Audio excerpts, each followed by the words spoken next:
ভর্তা বানানো দেখে জিভে জল চলে আসলে কিন্তু আমার কোনো দোষ নেই আপুরা ভাইয়ারা।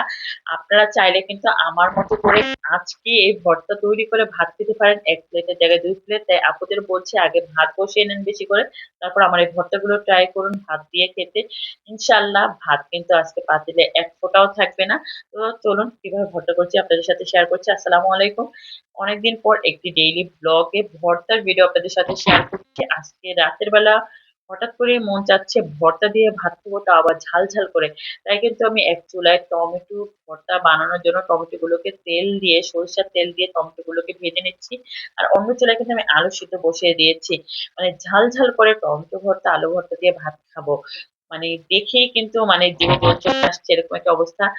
মাশাল্লাহ এত এত মজা হয়েছে ভর্তা গুলো, মানে 1 প্লেটের জায়গায় 2 প্লেট ভাত কখন যে খেয়ে ফেলেছে টেরই পাইনি। তো সরিষার তেল দিয়ে তো আমি টমেটোটা মানে ভেজেছি। আর এদিকে আলুটা আমি সিদ্ধ করে একেবারে পানি শুকিয়ে ফেলেছি, কারণ পানি শুকানো অবস্থায় আলুটা ভর্তা করলে কিন্তু আলু ভর্তাটা অনেক মজা হয়। তো এখন কিন্তু আলু ভর্তা প্রসেসিং এ চলে এসেছি। আর এই তো আমি কিন্তু আলুগুলোকে চটকে নিয়েছি, এখন শুকনো মরিচ টেলে নিচ্ছি। এখন শুকনো মরিচ টেলে পেঁয়াজ কুচি করে নিয়েছি, এখন শুকনো মরিচ দিয়ে পেঁয়াজগুলোকে মাখিয়ে নিব।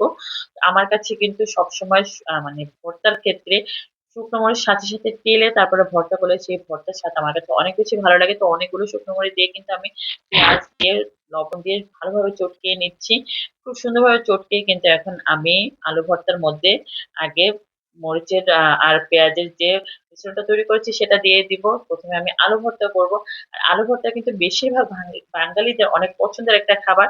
এই তো আমি আলু ভর্তাটা করতেছি আর করতেছি, এর মধ্যে যে কতবার যে মানে চেটে দেখতেছি যে লবণটা ঠিক হচ্ছে কিনা বা এটা সেটা। আর সরিষার তেলটা কিন্তু আলু ভর্তা আমি একটু বেশি ব্যবহার করি, কারণ সরিষার তেলের ফ্লেভারটা কিন্তু আলু ভর্তা অনেক ভালো লাগে। তো তৈরি হয়ে গেছে কিন্তু আমার মজাদার আলু ভর্তা। টেস্ট করে আমার কাছে মনে হচ্ছে যে কখন আমি তাড়াতাড়ি ভাত নিয়ে বসবো।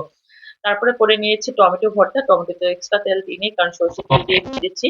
তারপরে কিন্তু আমি সবকিছু নিয়ে প্লেটে বসে টমেটো ভর্তা আলু ভর্তা দুপুরবেলা তরকারি রান্না করেছিলাম সেগুলো দিয়ে তরকারির ঝোল দিয়ে মানে যা যেটা ইচ্ছা সেটা দিয়েই কিন্তু ভাত নিয়ে বসে পড়েছি। কারণ আর তোর মানে সইছে না, লোভ সামলাতে পারছি না।